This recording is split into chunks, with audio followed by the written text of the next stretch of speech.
نحريسا كوغو قوري أو أدي كنا ويلي نحريسنا كافيلي نعبلو مقولي أنا عبلو مقولي نفسي غيب يولود ينافكا ديجينا. السلام عليكم ورحمة الله وبركاته. waxaad kusoo dhawaataan channelkeeni Kaarsha Talk Show. meel walba joogtaan baad baan idin salaamayaa. waxaan doonayaa barnaamijka inaan kusoo qaato live story-ga aan doonayaa inaan ka sameeyo waa qamar suugaani iyo ubad aragsan. dadweynaha Soomaaliyeedna daawanaya meel walba ma dhageysanaya meel walba joogtaan baad baan idin salaamayna. waxaan doonayaa story-gooda oo dhameystiran hadii ay beedhado inaan halkan ka soo gudbiyo. haddaynu dib u jaleecnaa ma waynu dib u eegno ubad aragsan waxay idin yar oo dhalinyaro ah oo runtii kusoo biirtay fanka haddii aanan khaldanayn 2017 markay kusoo biirtay fankana waxay idin yar oo markiiba dardarkeeda wadata markiibana la jaan qaaday fanaaniinta markaa jirtay maadaama fanaaniin fara badan oo runtii cod macaani ay inta ay ka soo horeeyeen haddana waxaad arkayseen ama baad aragteen isla judadkiiba heestii ay ku soo gashay haddaanay hees kale ugu horeyn laakiin anigu tii aan ku daawaday ugu horeysay inay hees iyadu samaysatay ama midhaheeda ay lahayd taasoo ina tusaysay inay markaa abwaanad ama ay ahayd ba gabadh dhameystiran. haddaynu markaa dib u yara eegno bal maxay ahayd ubad aragsan se markay soo gashay fanka bal intay leekeed haddii muuqaal haynu eegno ina yar ayay ahayd oo runtii dhalinyaro ah laakiin si ay doonaysay inay meel ka gaadho fankeeda. bal haddaba aynu daawanay heestii ugu horeysay aynu ku daawanay kulli anigu shaqsi ahaanta aan ku daawaday iyadoo qaadaysa oo midhihii ay samaysatay ay ku qaadayso kuwaas ay markaa la socotay waa xidigaha geeska oo markaa runtii shidi jiray Somaliland oo runtii ahaa tiirkii bedelay goboladii waa bari. haddaba aynu eegno heesta iyada oo qaadaysa aynu yara daawano.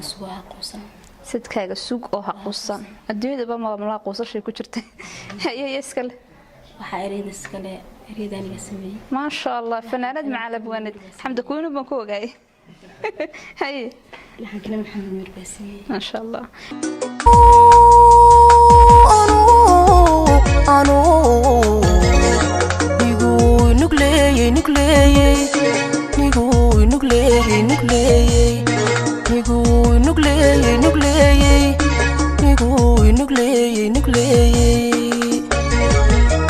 ubad aragsan haddaan inta aynu kaga nimaadno heesta aynu ku arkay runtiina iyadu weliba leedahay aniga ayaa sameeyay runtiina codkeeda ay kusoo gudbinayso iyo muusikada iyo wax walba iyadoo ay wax walba lagu laray. haddaba halkaa waxaynu ka dheehanaynay inantaayar markii ugu horeysay la arkay inay heesi karayso. haddaynu si dib u eegno xidigaha geesku ma soo kaxeeyaan amaba ma qaataan qof aan codkiisu taalmooneen amaba codkiisu hagaagsaneen. had iyo jeer way eegaan waxaanay eegaan bal qofku inuu yahay qof dhisan oo xagga codka ka dhisan. hadday markaa arkaan inuu yahay qofkan qofiisuba markaas ayay kooxda uu qofku soo galaa. dad fara badan waxaa laga yaabaa inaanay ogeyn oo ay u ogaan yihiin xidigaha geesku inay yihiin un koox jirta oo quraata laakiinse waxay leedahay maamulo fara badan oo sida dawladdu u dhisantoo kale ayay iyaguna ay u dhisan yihiin. haddaba haddan intaa kaga nimaadno ubad aragsan waxay ku biirtay xidigaha geeska islamarkaana fankeedii ay kor ayuu u kacay maadaamay ahayd inan yar oo runtii dardarkeeda wadataa. haddaba ubad aragsan isla judadkiiba waxay ka dhex muuqatay xidigaha geeska waxaana noqotay gabdhaha yaryar ee markiiba shidaya. haddaynu sidaa markaa aynu eegno dadka ku jiray markaa xidigaha geeska waa asmaloof waa xamdi kuwiin runtii hablaha markaa u cadcadaa waa khadra silimo. haddaynu markaa aynu dib u eegno bal haddaba ubad aragsan runtii iyadu hadday ahayd inantii ugu yarayd waxay kasoo dhex muuqatay waxaas oodada. had iyo jeerna inagu hadweynu ognahay haddii aynu eegno fanaaniinta had iyo jeer haddii fanaanku ka yaryahay hadduu markaa uu kasoo haddana dhinac heeso inuu markiiba laga yaabaa inuu dhaafo fanaaniintii kale. haddaba ubad aragsan isla judadkiiba cirka ayay gashay runtiina aad baa looga helay muddo sanada ka yaryadu ku jirta fankii ayaa isla judadkiiba haddaba maxaa haleelay maxaase u yimi amalkeese laga soo galay. waa ninka qamar suugaani la yidhaahdo ayaa isla judadkiiba wuxuu soo galay fanaannimada. anigu runtii halkaa aan ku daawaday waxaa laga yaabaa inuu ahaa isaga qudhadiisu nin eraya sameeya laakiin anigu xagga erayada kumaan daawan laakiinse waxaan ku daawaday heestiisii ugu horeysay ee aan arko anigu halkan idinka soo dayn doonaa. bal haddaba aynu eegno qamar suugaani oo markuu balfanka soo galay oo runtii heesaya. fanisbaan ayaan anigu ku bartay, laakiinse bal heesta ugu horeysan anigu ku bartay halkan ayaan idinka soo daynayaa. bal daashawasho wanaagsan. solo burqanayan seero lagu holeeyay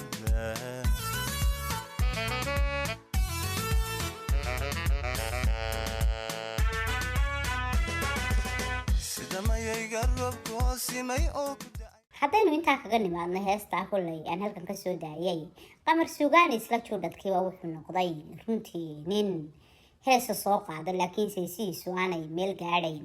waxaanu kula jiray fanisbaanka ninka la dhada cabdiyare wuxuu ahaa inankii markaa lambar 1 ka qaatay.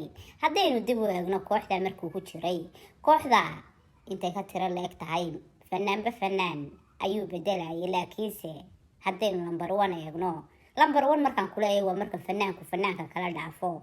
waxaa lambar 1 ahaa ninka la dhada cabdiyare markaa heesaha hadday noqoto iyo hadday noqoto xagga jilliinka intaba lambar 1 ayuu ku haystay ama top 10 ayuu ahaa. haddaba qamar suugaani marka uu soo bixi waayey muxuu sameeyey? muxuuse ku dhaqaaqay?